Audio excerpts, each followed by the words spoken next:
That's okay. This great event is on Sunday. I encourage all of you to attend. There's only 25 tickets left, so get them fast. So this is a campaign page that Jill and I created. Again, it's all customized, custom branding, custom photos. Jill and I worked on the copy together, and their goal, so their overall goal was $4,000. So we wanted to sell 200 tickets. Is that right, Jill? Mm-hmm.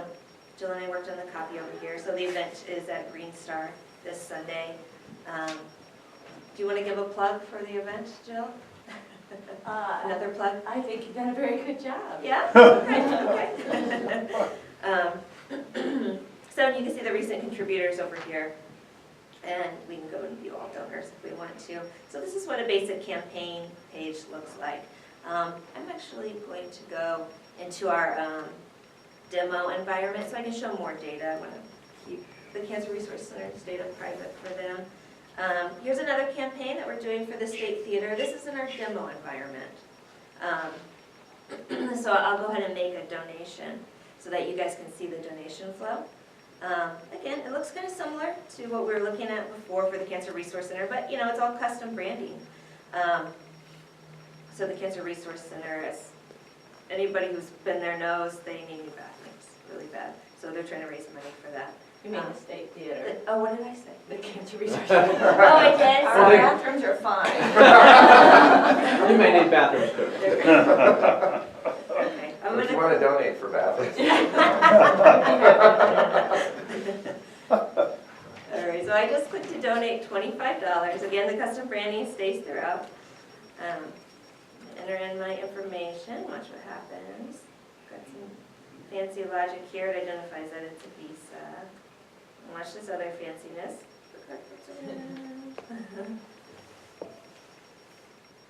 So what's really special about GiveGab is that we allow donors to cover the fee, which we're seeing about 80% of donors will choose to cover the fee. So, and we make it very transparent. That was very important to us. So you can see, you know, the bank fee and then like GiveGab's fee.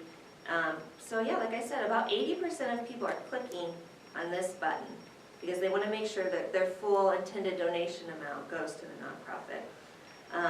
You can also choose to keep the donation anonymous. What this does is just on the campaign page, it'll just say, you know, anonymous donated $25. You can leave a message, confirm. There's some happiness, confetti.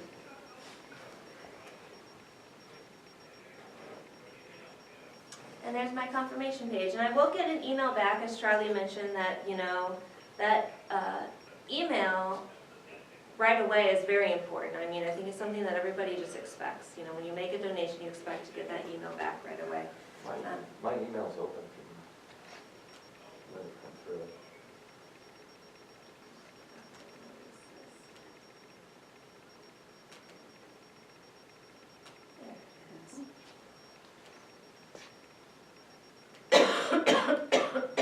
So again, the branding for the State Theater, Cancer Resource Center, is right in the thank you email. There's the receipt down here. We are adding in the EIN number for you, Jill. All right. Let me go back and Campaign name, skip to the middle. skip to the yeah. That's great. They're actually putting flyers in the stalls so people can donate from the mobile phones.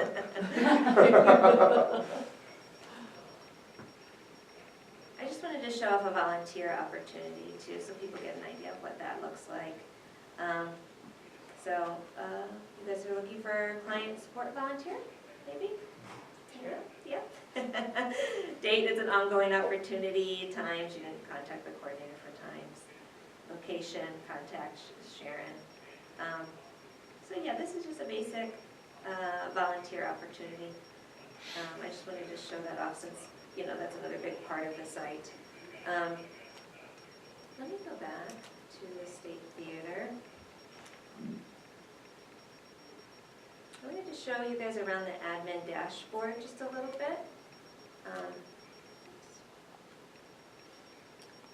So when GiveGap started out, like 3 or 4 years ago, we were very focused on like volunteering. So we have a pretty robust system for managing volunteers. So this is an administrative dashboard. This is only for administrators of a nonprofit organization. So there's a lot going on here, and I'm not going to cover all of it. But I just wanted to point out that, the system is robust. There's a lot that you can do in terms of like managing volunteer opportunities, managing volunteers, collecting like hours data, like, how many volunteer hours have been logged to your organization, being able to add members to your organization, email them, and then, all the donation stuff. I'll look at this since this is just our demo data. You can see,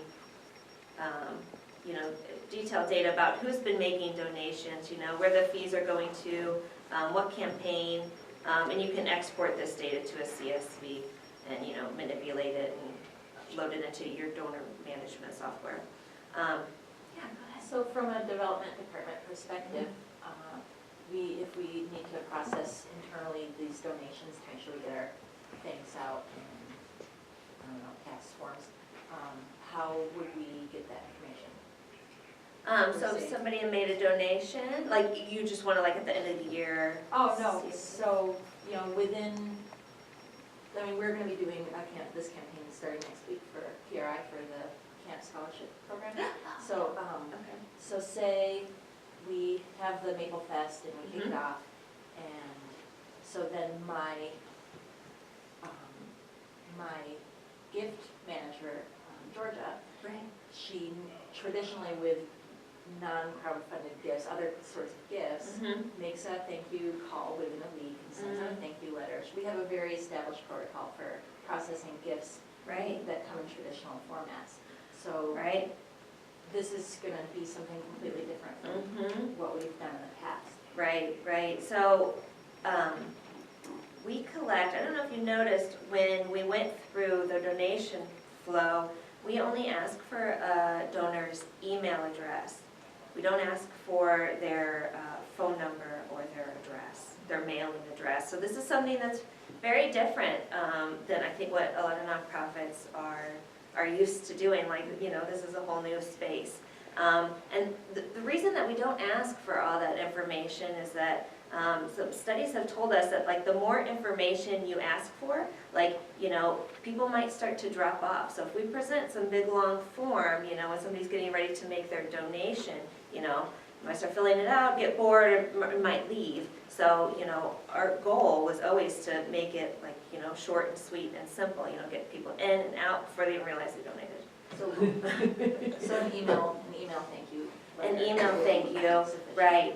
So GiveGap sends out that first email thank you, and then we have in this section right here where you could like email people through GiveGap, but we also will provide you with their own email address.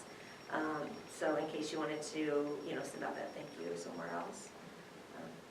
And we do have their address if they are a member of GiveGap. So if they decide to be a user of GiveGap, we do ask for their mailing address, and we will provide you with that information if we have it. But if somebody's just coming to our site to make a donation, we don't make them sign up for GiveGap. So For events, though, we can ask for their address, so, for events, Right. there's a little more information we need because from people will be registering, yeah. We're willing to be flexible with new technology. I think Yeah. it's sort of that's the way things are going. Yeah, good question. So the way that one would participate in GiveGap would be to make an appointment with you all and then come in and you guys help like build the site? Yes. That's accessible from both you and from my computer and from your computer, so we can like basically stay. Yeah, we'll help you do everything. I mean, Casey's title is Director of Customer Success, so her job is to make sure whoever runs a campaign with us is successful. So it's more than just what the site does itself. We give suggestions. Actually, Jill can attest to this. We'll send more emails than you want probably, but we'll give you as many suggestions. Because we want to, we only make money if you make money, so we get a percentage of each donation. So we are very incented to make sure all these campaigns are successful. Plus, we just want our customers to be, it doesn't look good for us. So we'll have best practices. We'll have all kinds of other things that we share. And we're continuing to learn, so it's a two-way street. So things that you do well, we might share with someone else too. So, or bake into our product if there's suggestions that maybe we need to do something to improve what we're doing. So. Okay, is there a startup that we provide for you, startup fund that we provide for you? It's free to use GiveGap, so anybody can join right now and use the volunteer management software for free. So anybody can sign up now, and if you want to run a campaign, then that's when you would work with us to get that set up. Do you have a sense, of what are the fees, what's the fee range, how do you, you take a fee, I see, for the each donation, Yeah, so we have beyond, no- and setting that up, what are the, Our fees are really low, so we have no monthly fee, we have no setup fee at all. The only fee we charge is we charge 5.9% plus credit card. and that's how you make the money? That's the whole it. fee. Okay. It sounds like a lot, but we've seen between 70 and 80% of our donors actually cover that fee for you. Yeah, So for right, nonprofits, it's really low, and so it works out for us, but again, I think what's nice about it, we're highly incented to make sure everybody, if you set a goal of 10,000, you don't raise anything, we don't make any money either, so we really want it to be successful. How big can the campaigns go? Is it a dollar amount, monetary? Yeah, I mean, do you think there's a point where it becomes too cumbersome or too big, say a capital campaign? So we still have these conversations now. We're still learning on this part, because I do think, if you have a $100,000 campaign, it is really depressing to make a $100 donation. And so I don't have the number for you, like, hey, here's the perfect number, it's $4,383 or something like that. But I would say, if you're gonna guess on a goal, guess low, not high, because once you get past a goal, people will still donate, they feel great about it. So I think, just to give a kind of a weird example, if you were trying to raise $10,000 and you thought you could get $6,000, if you put the goal at $5,000, you might actually end up raising more than if you put the goal at $10,000, because I think once, like I said, everybody wants to be the last donation, they want to be part of a winning campaign.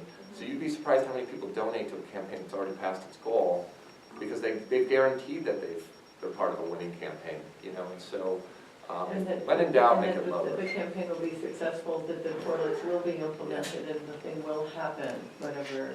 Yeah, I mean, what we've seen now, and this is something it's not baked in, we want to bake it in at some point, but what we've seen now is people have phrased it like, hey, we're trying to raise $5,000, but our stretch goal is this. And so that way you always have a way to kind of get past. You really want to make people feel great, and I don't know how many of you followed Ithaca College's Day of Giving a couple weeks ago. What I think they did really good, they did kind of goofy, they picked parts of their phone number as their goal. So their first goal was to get 607 donors, but they knew they would kill that goal. And so everyone felt great when they got by that, and they put another goal, and everyone felt great when they got by that, and they put another goal. And I think it kept building momentum that way. Whereas if you have some big, lofty goal that's really difficult to get, I think, I just think you're less likely to donate. So we don't have this completely figured out yet, to be honest with you, but it's something we're really thinking about. We're definitely taking feedback. Yeah, and let me sort of throw in too, that we're using this to really kind of segment our potential donors. And we used to think more in terms of annual campaigns, one big thing. And now we're thinking about sort of ongoing mini campaigns that for a month will raise money for this project, and next month, for a different project, then sort of target donors that we think will like that project and really encourage them to give to this. Yeah, I agree.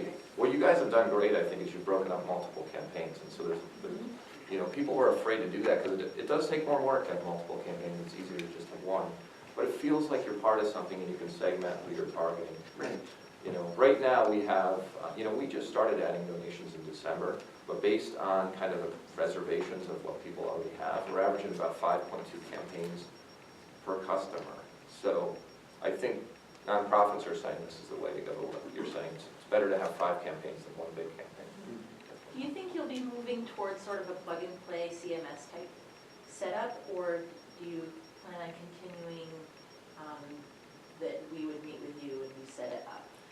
Right, we definitely want to turn the controls over, and we're actually going to do that soon to a select few, so that, you mean in terms of like creating campaigns? So if Yeah. I want to start a campaign for stuffed trilobites. I'm going to do that right now. Yeah, we want to turn the controls over very soon, I think in the next month or two.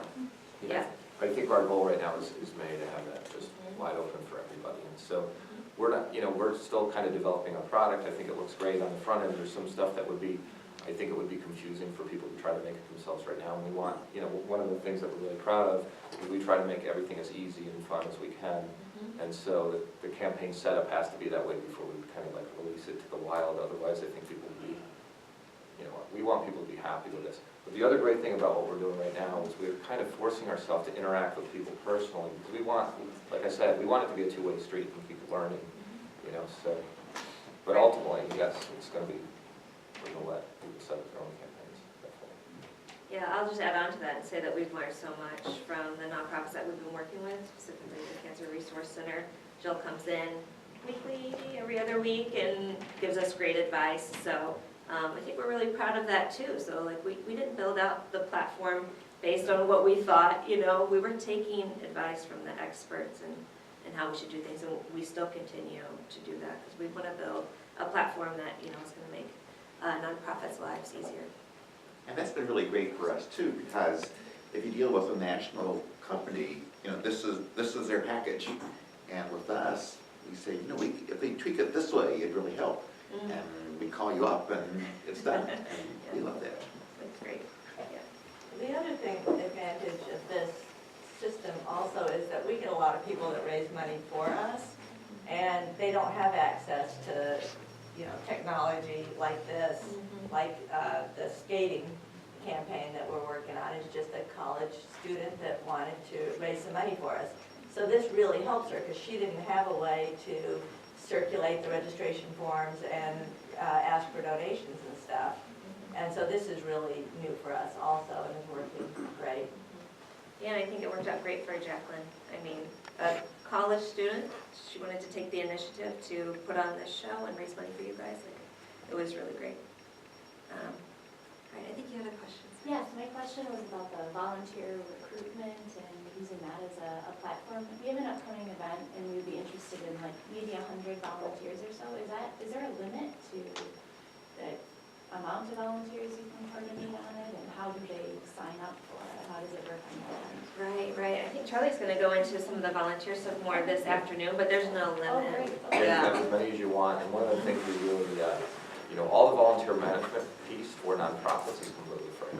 And so, but don't, I think that doesn't mean it's not great. It's awesome, and that's one of the things that we really pride ourselves. We're social entrepreneurs, so we're trying to make it easier for nonprofits.